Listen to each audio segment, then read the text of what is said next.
گرامی میں نے خطبے کے بعد وہی آیت آج تلاوت کی ہے. میرا مولا فرماتا ہے هو الذی ارسل رسولہ بالہدی ودین الحق لیظہرہ علی الدین کلہ.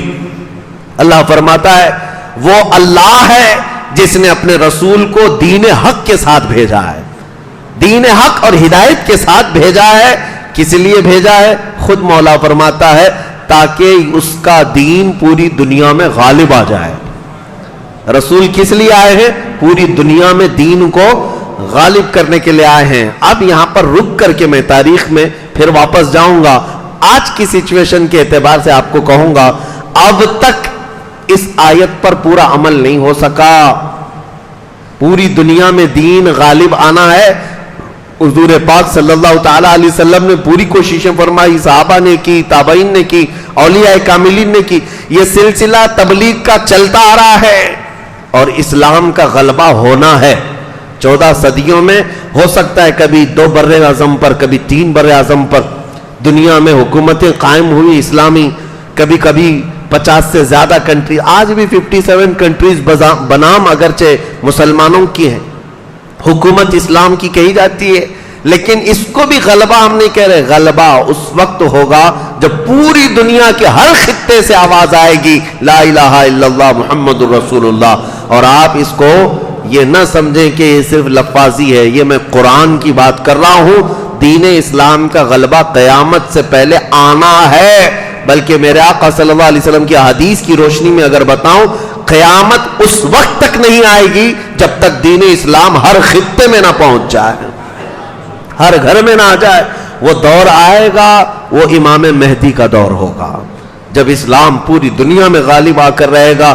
کوئی دوسرا دین, کوئی دوسرا فرقہ, کوئی دوسری جماعت نہیں ہوگی. بلکہ میرا تو یہ وجدان ہے, فرقے دیگر مذاہب ادیان تو چھوڑو, پوری دنیا میں انشاءاللہ العزیز جو بھی ہوگا وہ سنی صحیح العقیدہ, بلکہ ہر آدمی یہ کہنے والا ہوگا لبیک یا رسول اللہ. دین کا غلبہ ہو کر رہے گا.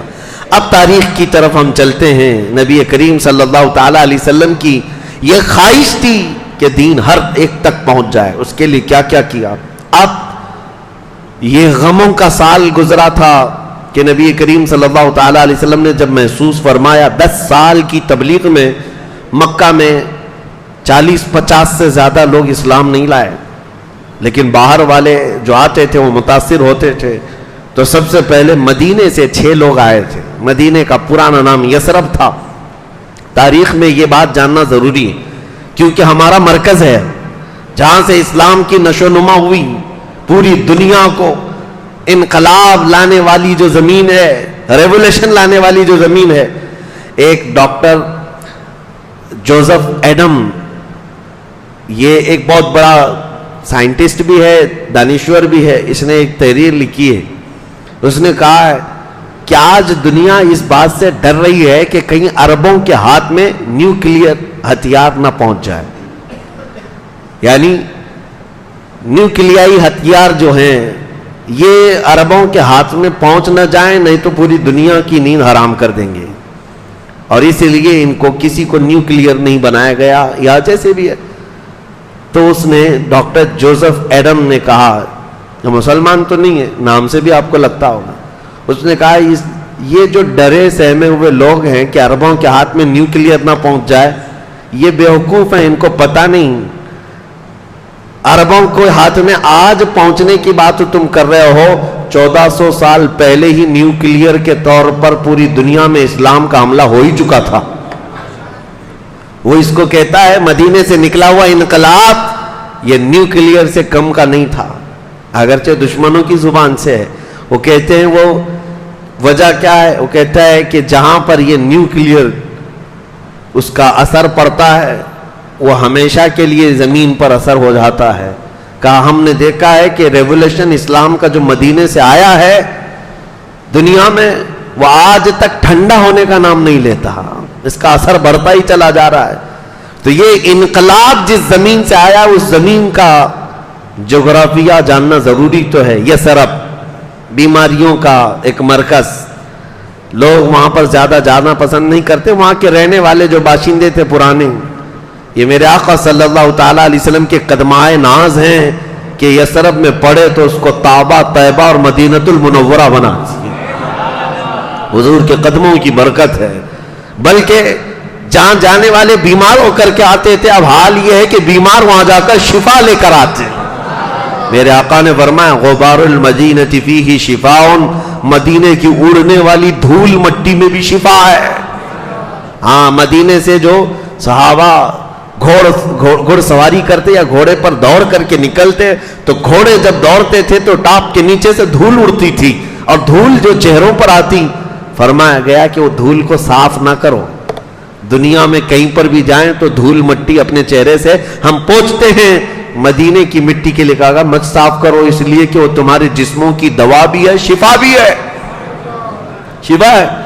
وادی بطحان آج بھی وہ علاقہ ہے جہاں خاکے شفا جس کو مشہور کا سارے لوگوں میں مشہور ہے، ایک مٹی مدینے کی وادی بطحان، وہاں کے لوگوں کے جسموں میں کھجلی تھی، تو انہوں نے عرض کیا تھا حضور صلی اللہ تعالیٰ علیہ وسلم سے، حضور نے فرمایا تھا یہاں کی مٹی لے کر جسموں میں لگا لو۔ انہوں نے لگایا، زندگی بھر کے لیے ان کو شفا مل گئی۔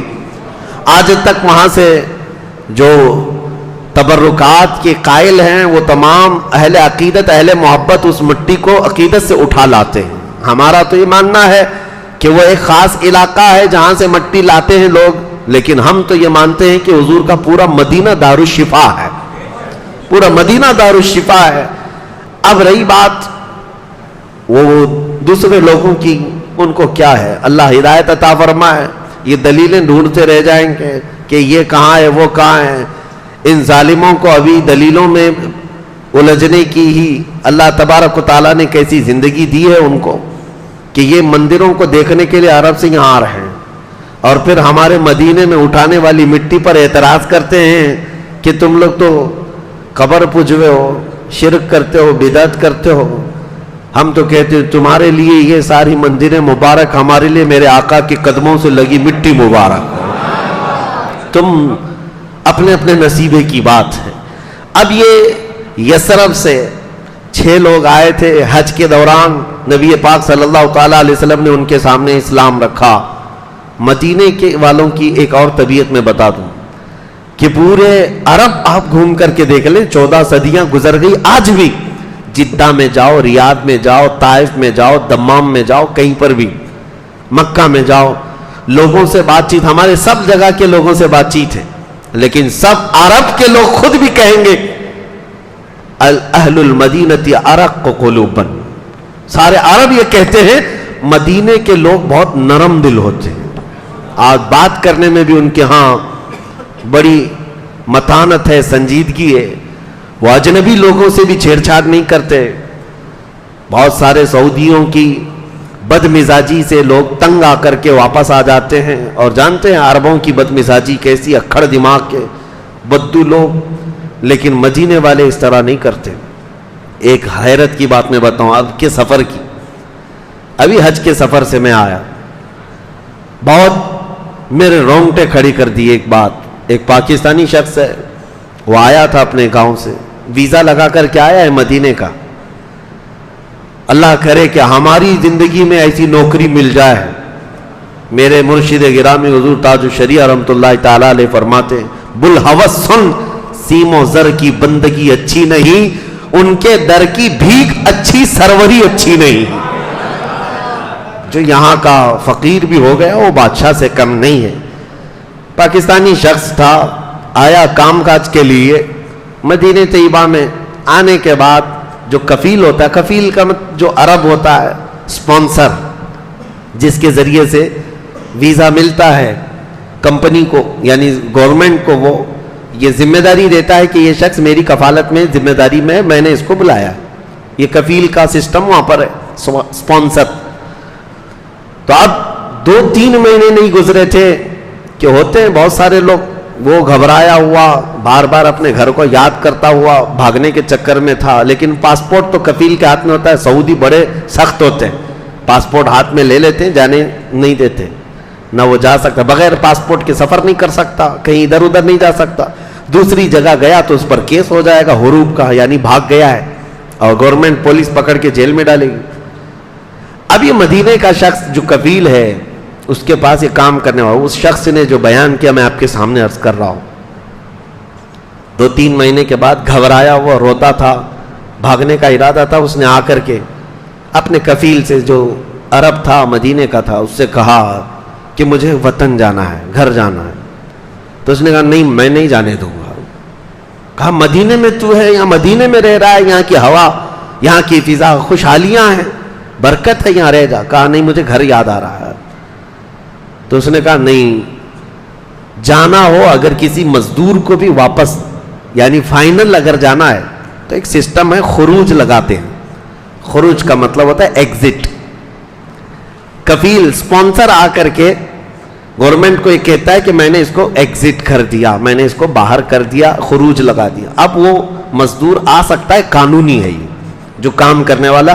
ایگزٹ لگا کر کے آنے کا مطلب فائنل آ رہا ہے. اب اس عرب نے کہا کہ میں ایگزٹ نہیں لگا سکتا تیرے اوپر, خروج کا یہ سکہ نہیں لگا سکتا. وہ بہت منت سماجت کرتا رہا, کہا کہ آپ کچھ لے لو, پیسہ مجھے مت دو. کہا پیسے ویسے کا مسئلہ ہی نہیں میرے لیے, مال و دولت اللہ نے بہت دیا ہے. 8 دن گزرنے کے بعد وہ پاکستانی کہتا ہے میں اس کا جبہ پکڑ کر کے ہلا دیا, کہا کہ خروج لگا دینے میں, ایگزٹ لگا دینے میں کیا جاتا ہے. اس نے کہا بیٹا بات یہ نہیں ہے کہ میرے پیسوں کا نقصان ہوگا, تیرے ویزے لگانے کے خرچے کا نقصان ہوگا.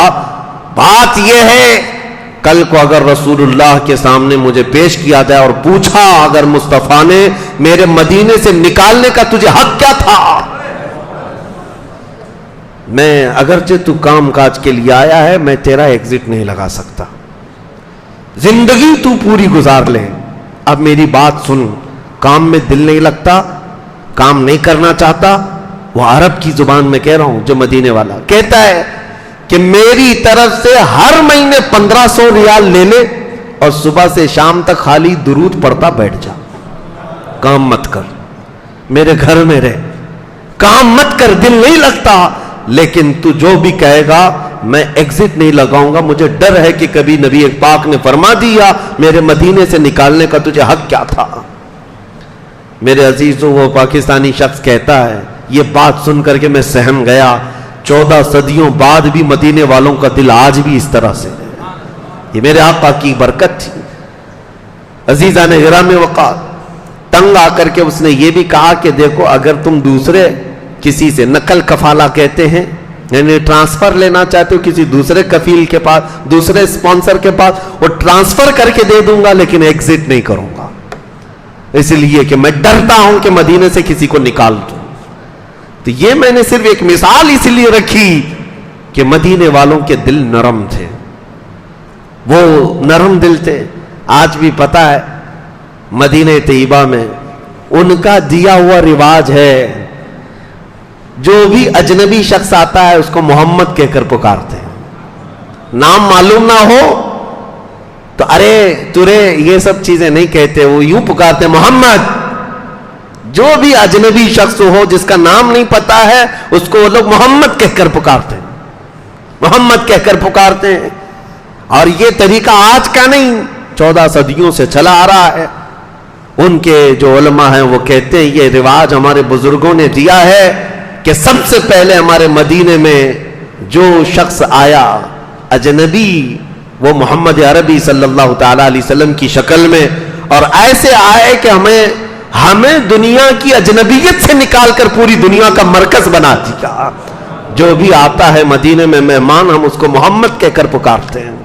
عزیزان گرامی اوقات 6 لوگ پہلے اسلام لائے, یہ لوگ گئے, دوسرے سال پھر کچھ لوگ آئے, 12 لوگ اسلام قبول کیے.